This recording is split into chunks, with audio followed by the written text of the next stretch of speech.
शुरुआत बड़ी खबर के साथ करेंगे। बड़ी खबर रामगढ़ से है। मांडू थाना पुलिस ने हेसा गढ़ा पेट्रोल पंप में खड़ी ट्रक से डोडा के बड़ी खेप को पकड़ा है। पंजाब नंबर के ट्रक में मुरही की बोरियों के बीच 102 बोरियों में करीब 19 क्विंटल डोडा लोड था। इसकी कीमत 3 करोड़ रुपए आंकी जा रही है। पुलिस के पहुंचने से पहले ही ड्राइवर मौके से फरार हो गया।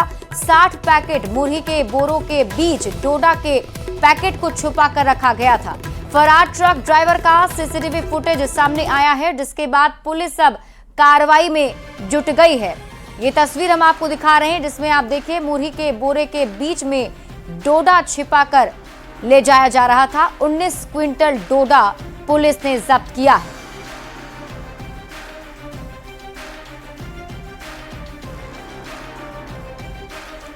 साहिबगंज के दूधी जोल गांव में हरि नारायण उर्फ मंटू घोष के घर में भीषण आग लग गई और इस आग में उनका टेंट हाउस का सारा सामान जलकर खाक हो गया, जिससे करोड़ों रुपए का नुकसान हुआ है। आग लगने के कारण का अभी तक पता नहीं चल सका है।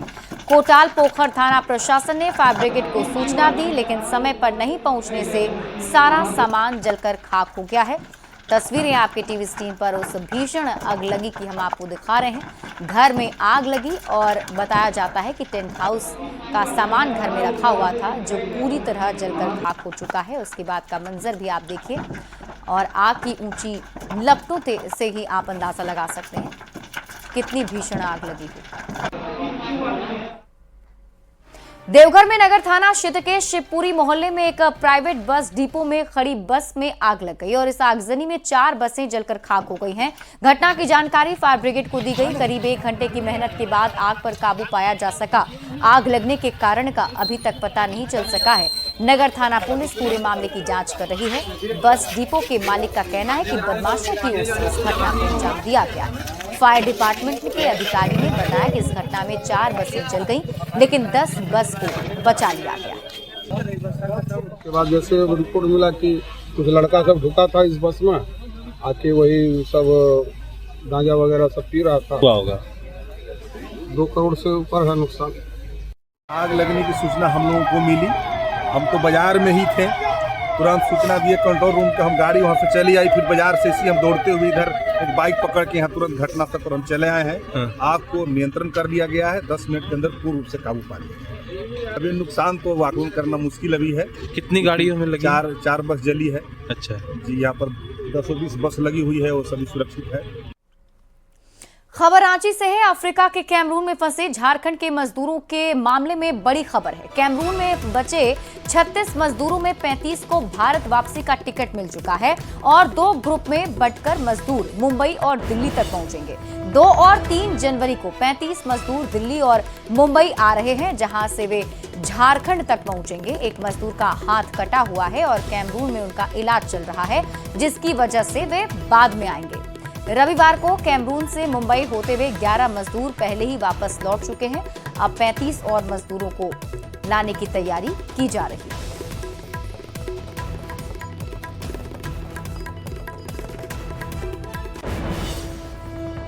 हजारीबाग में सदर अनुमंडल पदाधिकारी अशोक कुमार की पत्नी की मौत की गुत्थी को सुलझाने के लिए पुलिस ने जांच की प्रक्रिया तेज कर दी है।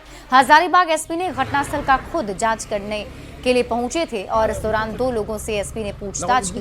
बताया जा रहा है कि इस प्रकरण में अब तक कई लोगों से पूछताछ की जा चुकी है, जो व्यक्ति सरकारी एसडीओ आवास में काम कर रहे थे। हजारीबाग सदर एसडीओ अशोक कुमार फिलहाल हजारीबाग पुलिस के पहुंच के बाहर बताए जा रहे हैं। हजारीबाग एसपी, सीसीआर, डीएसपी समेत कई थाना के प्रभारी आज जांच करने के लिए अशोक कुमार के घर पहुंचे थे। दे देंगे सर, एक मिनट सर।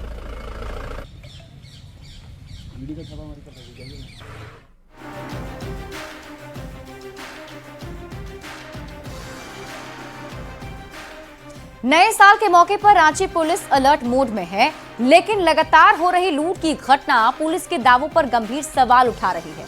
पंडरा इलाके में रक्षा राज्य मंत्री के घर के पास फायरिंग हुई और एक शख्स से 13 लाख रुपए लूट लिए गए। मामले में एसआईटी का गठन किया गया है और ड्यूटी पर तैनात जवानों को निलंबित कर दिया गया है, लेकिन लुटेरे पुलिस की गिरफ्त से बाहर।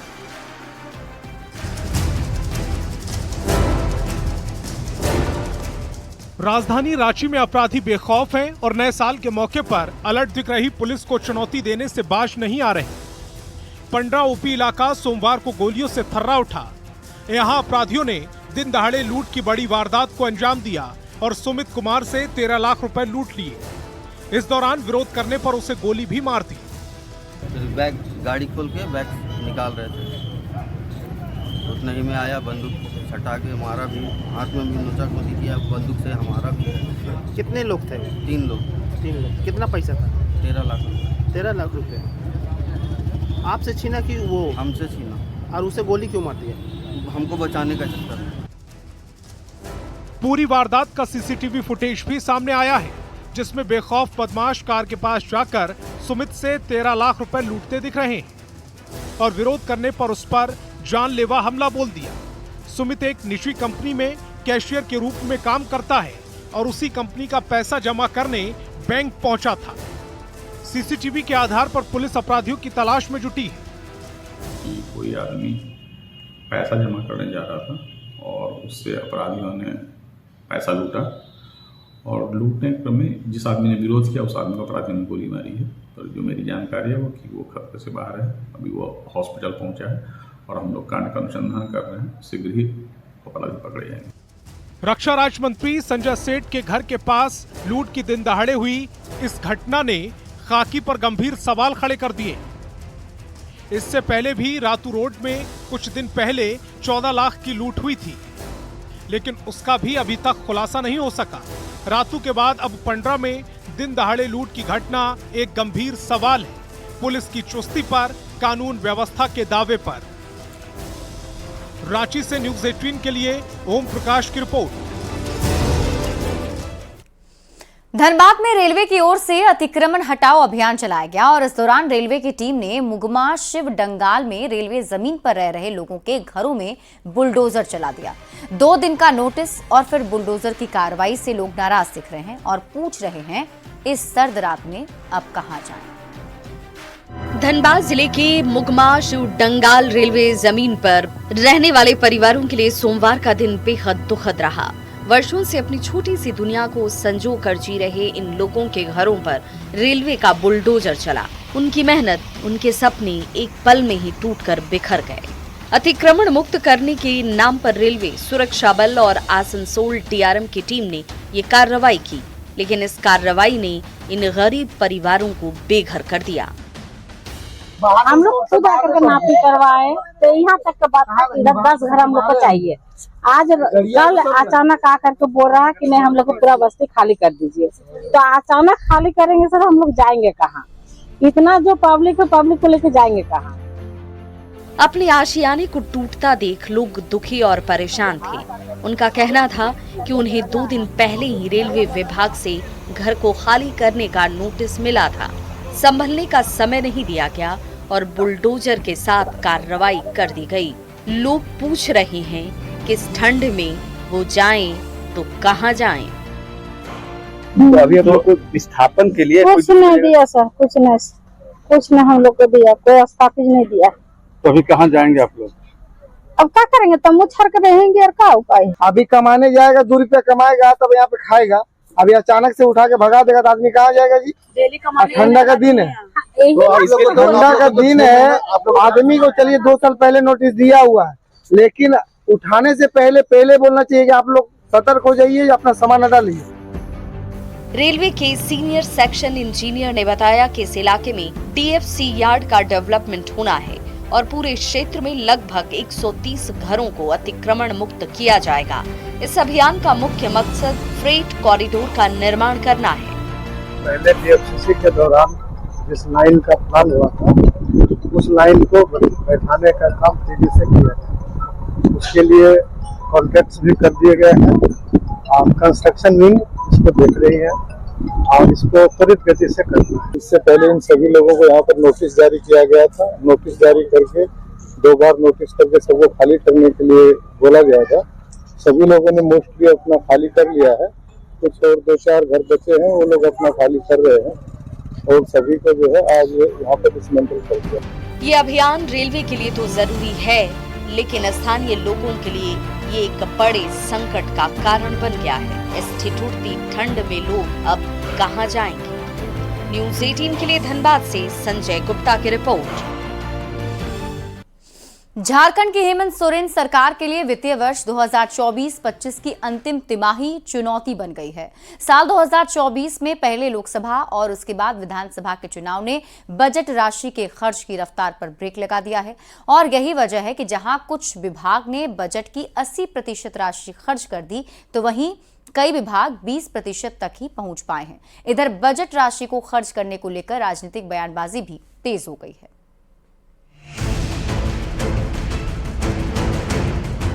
झारखंड विधानसभा चुनाव में गठबंधन को मिली प्रचंड बहुमत के बाद अब बारी काम की है। वित्तीय वर्ष 2024-25 की बजट राशि के आंकड़े मौजूदा राज्य सरकार की परेशानी बढ़ाने वाले हैं। चालू वित्तीय वर्ष के अंतिम तिमाही में राज्य सरकार को तेजी से बजट राशि खर्च करने पर जोर लगाना होगा। जहां कुछ विभाग के आंकड़े बेहतर हैं, वहीं कई विभाग फिसड्डी साबित हो रहे हैं। बजट राशि के खर्च आंकड़ों पर नजर दौड़ाइए तो झारखंड में राज्य प्रायोजित योजना का बजट करीब 54,124 करोड़ रुपए था, जबकि अभी तक खर्च करीब 29,000 करोड़ ही हो पाया है। ऊर्जा विभाग का बजट 9,560 करोड़ था और खर्च 6,994 करोड़ हो सका है। स्वास्थ्य विभाग की बात की जाए तो बजट 2,370 करोड़ था और खर्च 866 करोड़ ही हो सका। खाद्य आपूर्ति विभाग का बजट 2,203 करोड़ था और खर्च केवल 378 करोड़ ही हो सका। कृषि विभाग का बजट 2,207 करोड़ रहा, जबकि खर्च 523 करोड़ ही हो सका। आईटी विभाग को 300 करोड़ आवंटित किए गए, जबकि खर्च 9 करोड़ 40 लाख रुपए है। पेयजल एवं स्वच्छता विभाग की बात करें तो बजट 766 करोड़ रुपए था, लेकिन खर्च 130 करोड़ ही हुए। बजट की राशि खर्च करने के मामले में पिछड़ रही राज्य सरकार को बीजेपी घेरने में जुट गई है। बीजेपी के अनुसार सीएम हेमंत सोरेन और उनकी सरकार इस ओर गंभीरता नहीं दिखा रही। वहीं कांग्रेस का मानना है कि चुनाव ने जरूर खर्च की रफ्तार को धीमा किया, पर मार्च के अंत तक 100% राशि खर्च कर पाने में सरकार सफल साबित होगी। सरकार के पास पैसा है और आदमी परेशान है, जनता परेशान है, तो कम से कम जो बजटीय प्रावधान आपने किया है उसको आप खर्च करें।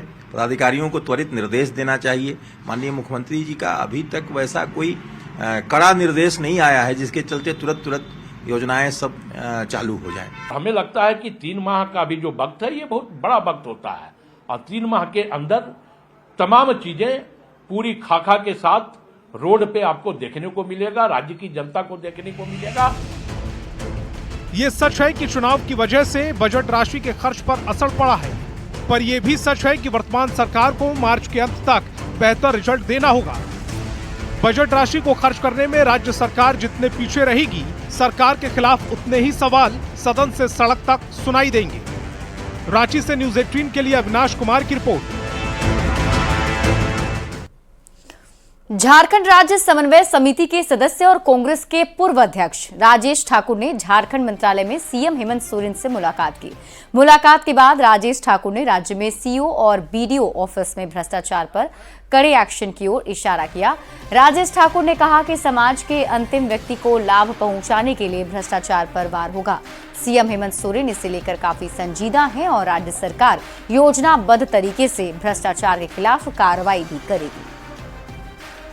हम लोग इस पर संजीदा हैं। माननीय मुख्यमंत्री जी बहुत ही ज्यादा इस पर संजीदा हैं कि जो सीओ कार्यालय, बीडीओ कार्यालय में भ्रष्टाचार है, जो अंतिम पायदान पर बैठे व्यक्ति को कुछ लाभ जहां से मिलता है, वहां से भ्रष्टाचार जरूर खत्म होना चाहिए। आप देखेंगे कि आने वाले समय में पूरे योजनाबद्ध तरीके से कार्रवाई भी की जाएगी और अंतिम व्यक्ति को लाभ भी पहुंचाया जाएगा।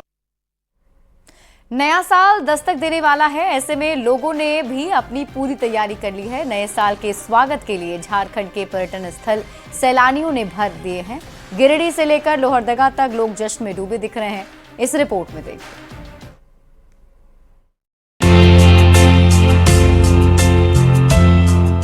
झारखंड में हर जिले में एक ऐसा पर्यटन स्थल है जो नए साल के मौके पर सैलानियों का स्वागत करने को बेकरार है। सबसे पहले आपको लेकर चलते हैं गिरिडीह के उसी वाटरफॉल, जहां का नजारा बदला बदला दिख रहा है। लोग अपने परिवार और दोस्तों के साथ यहां पहुंच रहे हैं। ऐसा लग रहा है घूमने, बहुत बढ़िया, बहुत बढ़िया, बहुत बढ़िया घूमने के लिए। नेचुरल दृश्य है ना? है, नेचुरल एकदम नेचुरल दृश्य है, नेचुरल वाटरफॉल्स है। धनबाद का पंचीत और मैथन डैम भी पर्यटकों की पहली पसंद बन चुका है। डैम का मनमोहक नजारा टूरिस्ट को अपनी ओर बरबसी आकर्षित कर रहा है। मंदिर में भी लोगों की भारी भीड़ देखी जा रही है। चाईबासा की बात करें तो पौड़ाहाट का पंसुआ डैम सैलानियों को अपनी ओर खींचता दिख रहा है। हरी भरी पहाड़ियों से घिरा पंसुआ डैम में स्पीड बोटिंग के साथ लोग डैम का आनंद उठा रहे हैं। साथ ही केज सिस्टम से मछली पालन भी यहाँ लोग करते दिख जाएंगे। इन सब के बीच अगर आप खुद को और तरोताजा करना चाहते हैं, लोहरदगा के पेशरार का लावा पानी जलप्रपात जाना मत भूलिएगा। पहाड़ों के बीच से निकलता झरना यहाँ की प्राकृतिक सौंदर्य को और मनोरम बनाता है। नजारा यहाँ का, यहाँ तो मुझे लगता है सबको आना चाहिए। इतना खूबसूरत प्रकृति की गोद में बसा हुआ है जलप्रपात, और गहराई इतनी है, वैली इतनी शानदार है कि ये अच्छा पर्यटन स्थल बन सकता है। प्रकृति ने झारखंड को बड़ी फुर्सत से सजाया संवारा है और कण कण में खूबसूरती है। राज्य का हर एक हिस्सा पर्यटकों का स्वागत करने को तैयार है। देश और दुनिया के पर्यटन के मानचित्र पर आने को बेकरार है। बस जरूरत है इसके प्रचार प्रसार की, ताकि यहाँ की देखने बड़ी संख्या में सैलानी दूर दूर से आ सके। Bureau report, news 18। धनबाद के आमा घाटा में आयोजित 3 दिवसीय 43वीं योगासन प्रतियोगिता का समापन हो गया। इस प्रतियोगिता में 28 राज्यों और 8 केंद्र शासित प्रदेशों से 800 खिलाड़ी शामिल हुए। पश्चिम बंगाल, बिहार, त्रिपुरा, मध्य प्रदेश, कर्नाटक, तमिलनाडु, दिल्ली, हरियाणा समेत कई राज्यों के खिलाड़ी प्रतियोगिता में भाग लेने पहुंचे थे। आयोजकों ने योग के शारीरिक और आध्यात्मिक लाभों पर जोर दिया। सब आओ, फिट रहो और खूब सारा एक्सरसाइज करो, प्राणायाम भी करो। मेडिटेशन बहुत जरूरी है। घर में मत बैठो, दिन में अगर 1 घंटा भी हो तो बाहर निकालो वो टाइम को और घर में प्रैक्टिस करो। पहली बार आई हूँ, बहुत अच्छा लगा, अभी तक तो बहुत अच्छा लगा। मैं यहाँ पे फर्स्ट टाइम आई हूँ और फर्स्ट टाइम ही मुझे बहुत अच्छा लग रहा है। यहाँ का सब चीज अरेंजमेंट, खाना पीना से लेके सब, अपने ही जगह पे इतना अच्छा प्रोग्राम देखते हुए मुझे बहुत खुशी हो रही है। 20 अगस्त 2024 को जमशेदपुर में अल्केमिस्ट एविएशन का ट्रेनिंग विमान चांडिल डैम में क्रैश हो गया था, जिसमें ट्रेनर और एक ट्रेनी की मौत हो गई थी। 3 दिनों बाद विमान को डैम से निकाला गया और एटीएस ने अल्केमिस्ट एविएशन को उड़ान भरने से रोक दिया था। 24 दिसंबर को एटीएस ने जांच के बाद अल्केमिस्ट को उड़ान भरने की अनुमति दी है। अल्केमिस्ट एविएशन के डायरेक्टर मीनल पॉल ने कहा कि 2 जनवरी से ट्रेनिंग शुरू होगी और छात्रों से अपील की कि वे स्टंट से बचें। साथ ही दुर्घटना में मारे गए पायलटों के परिवारों को इंश्योरेंस से 2 करोड़ रुपए दिए जाएंगे। सस्पेंशन था वो 25 दिसंबर को रिवोक कर दिया गया है। अब हम लोग फ्लाइंग ट्रेनिंग फिर से चालू करेंगे। हमारे पास करीब 30 स्टूडेंट्स हैं अभी, और हम लोग 2 तारीख से कोशिश करेंगे कि चालू हो जाए। और हमारे साथ ये पायलट्स हैं जो फ्लाइंग ट्रेनिंग करते हैं। हमारे पास जो अवेलेबल जहाज बच गए, एक ही जहाज का एक्सीडेंट हुआ था, तो बाकी सब तो हैं, उन पे हम लोग ट्रेनिंग 2 तारीख से चालू करेंगे। जो घटना था बहुत ही दुखद था, लेकिन इसमें किसी का कंट्रोल नहीं था। लातेहार पुलिस को माओवादियों के खिलाफ बड़ी सफलता मिली है। मनिका पुलिस ने एसपी कुमार गौरव को मिले इनपुट पर छापेमारी कर माओवादी सदस्य चंद्रदेव सिंह को गिरफ्तार कर लिया। उसकी निशानदेही पर 2 AK-47 राइफल, 91 राउंड जिंदा कारतूस और अन्य सामग्री बरामद की गई। एसपी ने बताया कि गिरफ्तार माओवादी भाकपा माओवादी के 15 लाख के इनामी एरिया कमांडर छोटू खरवार की हत्या में शामिल था। उग्रवादी दुंदू चौकिया गांव में किसी बड़ी घटना को अंजाम देने के लिए रेकी कर रहा था। को गठित किया गया और पुलिस पदाधिकारी और सशस्त्र बल के द्वारा वहां पर छापामारी की गई और अभियान चलाकर छापामारी की गई, जिसमें से कि एक उग्रवादी चंदन, जो एक उग्रवादी इसमें गिरफ्तार हुआ है, चंद्रदेव सिंह पिता लखन सिंह, ग्राम कोई, थाना मनिका का, और अन्य वहां पर से लोग फरार हो गए। इस गिरफ्तार उग्रवादी से पूछताछ के क्रम में उसके द्वारा स्वीकार किया गया कि उसके और अन्य सहयोगी के द्वारा क्षेत्र में ऐसी घटनाएं की जा रही थी। यहाँ रुकने एक छोटे से ब्रेक के लिए जल्द लौटते हैं वापस।